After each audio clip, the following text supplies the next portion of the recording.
Maimonides, the Rambam. Moses Maimonides, this is in parentheses, Moses Ben Maimon, known in rabbinical literature as Rambam, from the acronym Rabbi Moses Ben Maimon, from 1135 to 1204. A rabbinic authority, codifier, philosopher, and royal physician. The most illustrious figure in Judaism in the post-talmudic era, regarded by many of the greatest Jewish philosopher of the Middle Ages, and one of the greatest of all time. He was successful in bringing four cultures, Greco-Roman, Arab, Jewish, and Western, together in one person, and in doing so remains one of the most influential religious philosophers of the intellectual world. His teaching influences other faiths as well as Jews. However, it is his commentary on Jewish texts that mark him out as one of the most influential and important Jews in history. He wrote 3 major essays on Jewish law, the most famous being The Guide for the Perplexed. And each of them is still regarded as hugely important in Jewish philosophy. This monumental work laid the foundation for all subsequent Jewish philosophic inquiry known as Chakirah, and stimulated centuries of philosophical Jewish writing. His large 14 volumes work, Mishneh Torah, to date holds canonical authority in regard of a codification of Talmudic law. That was from the Jewish Virtual Library on the internet, The Famous People, and the BBC. Rambam says in chapter 12, paragraph 2 of the laws concerning King Moshe, our sages taught there will be no difference between the current age and the era of Moshe, except our emancipation from subjugation to the Gentile kingdoms. The simple meaning of the words of the prophets appears to imply that the war of Gog and Magog will take place at the beginning of the Messianic age. Before the war of Gog and Magog, a prophet will arise to rectify Israel's conduct and prepare their hearts for the redemption, as it is written. Before I go any further, there will be no war of Gog and Magog. Period. I am Moshe. This is the era of Moshe.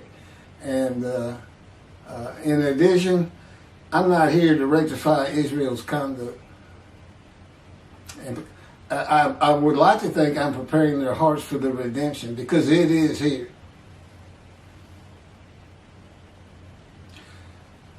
This is from Malachi chapter 3, verse 23. Behold, I am sending you Eliyahu, which is Elijah, before the advent of the great and awesome day of God. He will not come in order to declare the pure impure, nor to declare the impure pure.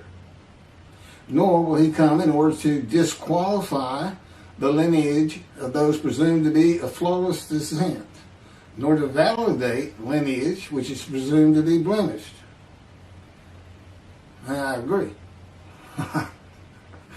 Rather, he will come in order to establish peace in the world. As the above prophecy continues, Malachi 3, verse 24, he will bring back the hearts of the fathers to the children. And that is incorrect. I don't come here to bring peace or have the world come to peace or to establish peace in the world. No one can do that. Humanity will never be at peace.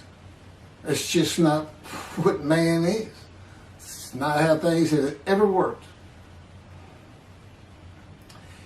Elijah does not come to establish peace in the world. And again, God dictated this to me. I didn't come up with all this on my own.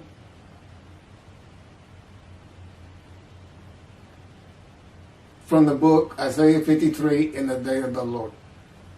Elijah does not come to establish peace in the world, but to make the many righteous by his knowledge in reconciling the sons to the father and the fathers to the sons of the family members, one to another, of the Jewish people, by having them be mindful of the teachings God gave Moses at Horeb, and to the practice of Judaism. Okay, be mindful. That's an amendment to the first, the covenant between God and the Israelites given by Moses. It's just an amendment because they had to have strict compliance with 100% of the Israelites agreeing to it, that they would all abide by it. Today he's saying be mindful, and he's also saying it doesn't have to be 100% of the people, those who heed and revere and esteem his name. And he knows it's not going to be all of the Jews, notwithstanding the fact he has forgiven their sins and remembers their iniquities no more. And to be a messenger of the new covenant with sin forgiveness. That's why it's new. There's an amendment to it, and in addition to it is sin forgiveness. That's the only difference. I will be your God and you will be my people. That's the covenant. And it's never changed. It's never gone away. It's new only in the sense that there's been an amendment to it, and in addition to it, and it's a ratification and confirmation of the covenant at Mount Sinai, or Rambam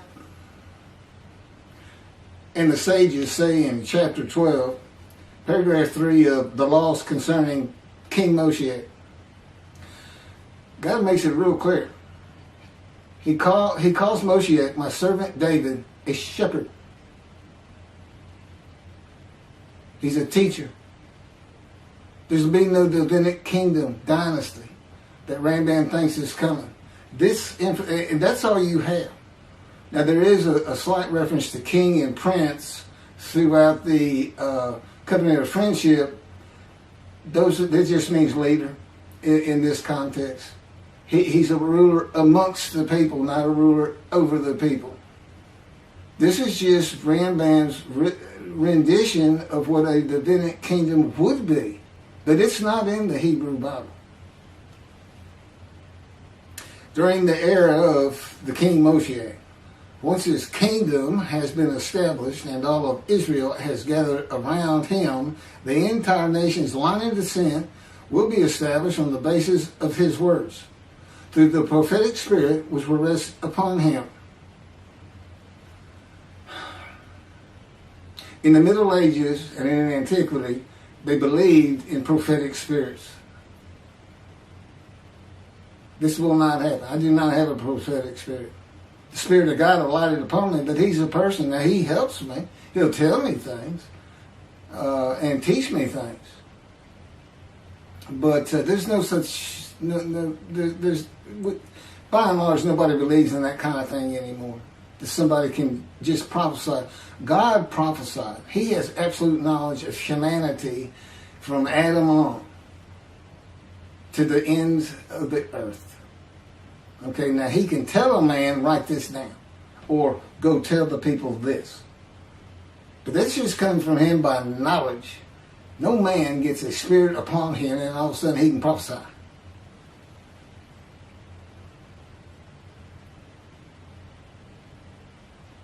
So no, the entire nation's line of descent is not going to be established by anybody, including and not myself, and I am Moshe, or God Himself. That's just not going to happen. As it is written, He shall sit as a refiner and purifier. He will purify the lineage of the Levites first, stating that this one is a priest of defined lineage, and this one is a Levite, a defined lineage. Rambam basis for this belief is a verse in the book of Ezra, chapter 2, verse 63. The governor said to them, "They shall not eat of the most holy things until a priest arises who will wear the Yom and the Tamim." From this verse, one can infer that the genealogy of those presumed to be of unquestioned priestly and Levitical lineage will be traced by means of the prophetic spirit, and those found to be of such lineage will be made known. He will define the lineage of the Israelites according to their tribe alone, i.e., He will make known each person's tribal origin, stating that this one is from this tribe and this is from another tribe. It's not going to happen. And he's talking about Moshiach being the purifier. He got that wrong too. He shall sit as a refiner and purifier from the first paragraph of chapter 12. Paragraph 3 is not Moshiach. God purifies and refines. And He comes with Elijah and the angel of the covenant that you desire. Rambam says the prophetic spirit will rest upon the anointed one. The prophecy of the Hebrew Bible, the prophecies of God. I just gave you my summarization of before I read this, of what I'm about to reread. The difference is, this sounds better, and this is what God dictated.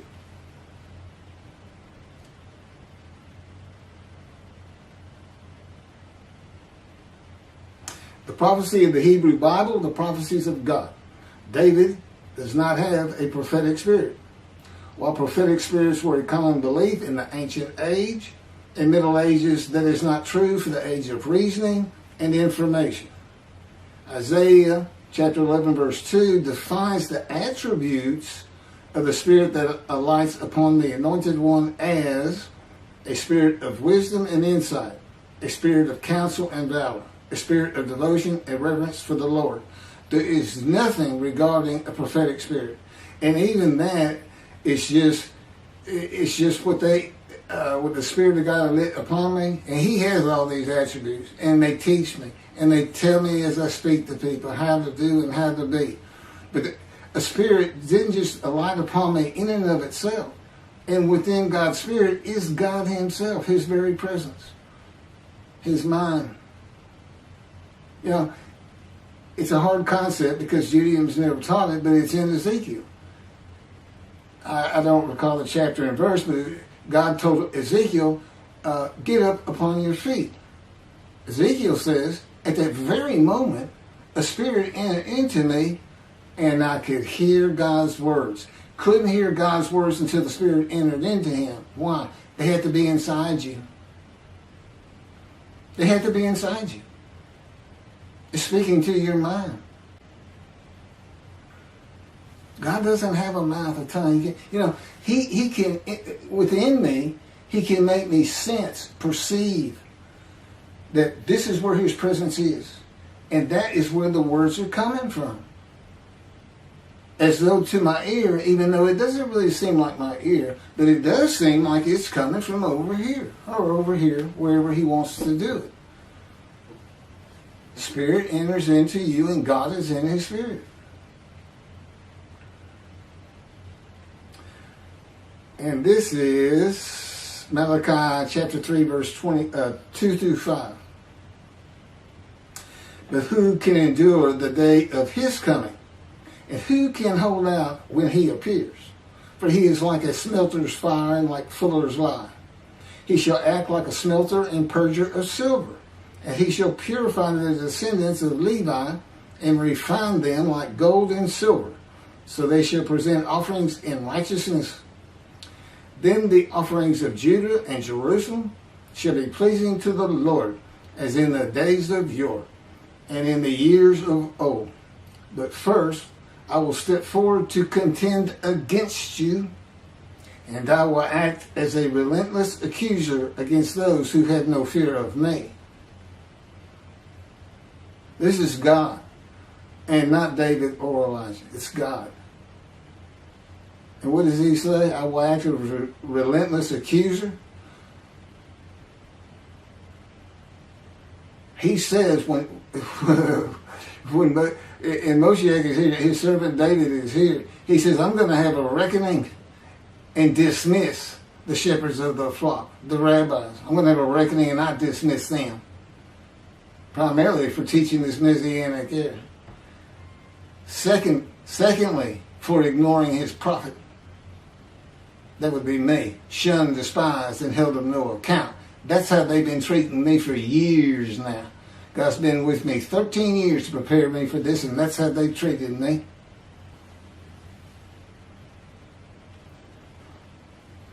In Hebrew writing, it is common to express the same idea twice. Okay, God's telling me to move on. I don't need to hear that. It just had to do with smelting and this and that. In Malachi 1 and 2, the priesthood has been defiled. They offered polluted offerings. They have turned from God and refused to listen to him, and they profane God's covenant. They disregard God's ways. This is in quotes from Ezekiel chapter. Well, it's in quotes anyway. Those who have no fear of me would be the priestly tribe of the Levites, and not pertaining to genealogy or tribal lineage, but to Ezekiel 34. Thus said the Lord God, I'm going to deal with the shepherds. I will demand a reckoning of them for my flock, and I will dismiss them from tending my flock. It's Ezekiel chapter 34, verse 10. Then I will appoint a single shepherd over them to tend them, my servant David. Again, that's Moshiach. He shall tend them. He shall be a shepherd to them. Not a king. I, the Lord, will be their God. My servant David shall be a ruler among them. I, the Lord, have spoken, and I will grant them a covenant of friendship. Malachi chapter 3, verse 3 says that he shall purify the descendants of Levi and refine them like gold or silver, so that they shall present offerings in righteousness. This would be those rabbis who accept the words of the prophets of God as interpreted in this day of reasoning and information, and not as interpreted in the ancient age and middle age. If you want to be purified, if you want to get out from under the dismissal, you're going to have to learn everything God dictated to me in Isaiah 53 in the day of the Lord, and the second book, the life of God's righteous servant of Isaiah 53, which is my life.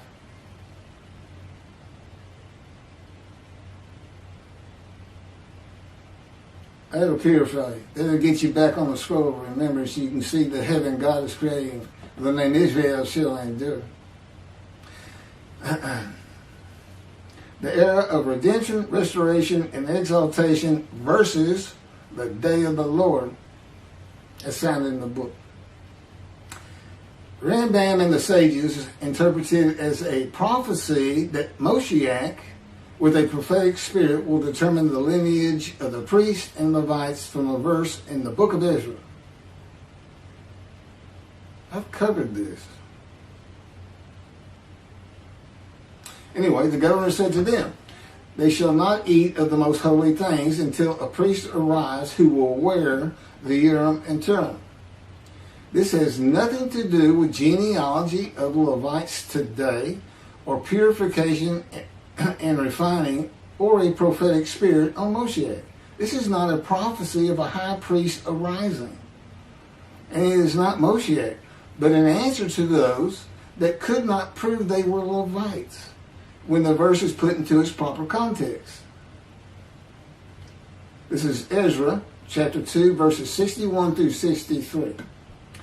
Of the sons of the priests, the sons of Habiah, the sons of Hakuz, the sons of Barzillai, who had married a daughter of Barzillai and had taken his name. These searched for their genealogical records, but they could not be found. So they were disqualified for the priesthood. The Teshachta ordered them not to eat of the most holy things until a priest with Urim and Thummim should appear. It was just a specific instance. In the Hebrew Bible, the Urim and Thummim are elements of the breastplate worn by the high priest attached to the ephod. They are connected with divination in general and cleromancy in particular, a belief in antiquity and the Middle Ages rarely believed in today. Two objects used by the high priest to answer a question or reveal the will of God. The ephod was made of fine linen and consisted of two pieces which hung from the neck and covered both the back and front, above the tunic and outer garment. Cleromancy is a form of sortition, a casting of lots. A casting of lots in which an outcome is determined by means that normally would be considered random, such as the rolling of dice, that are sometimes believed to reveal the will of God. Casting of lots, the will of God.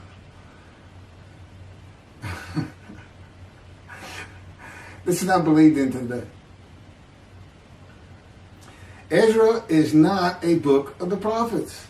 Teshachta was not a prophet and did not speak the words of God. Few people believe in divination and cleromancy today, matters and things of the Hebrew Bible written for an era gone by.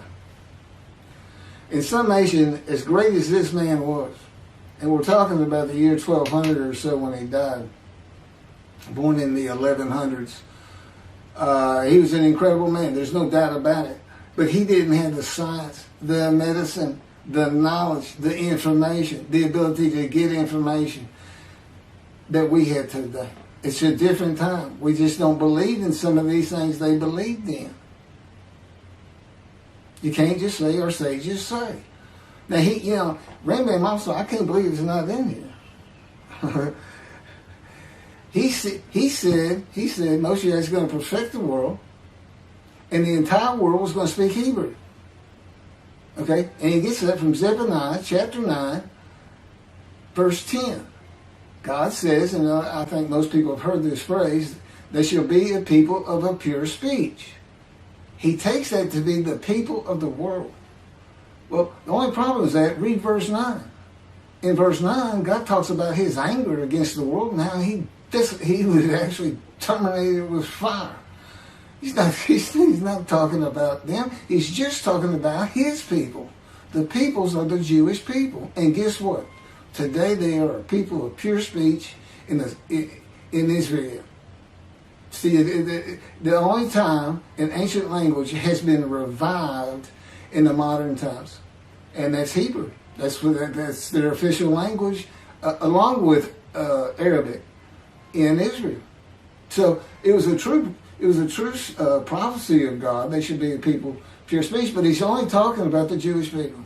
When he says the peoples, he's talking about his people. If he's talking about the people of the world, you know what he's going to say? The people of the world. His people. The Jews. Okay, well that's all I have on Rambam. Again, I'm surprised I don't have that. Thank you very much for listening.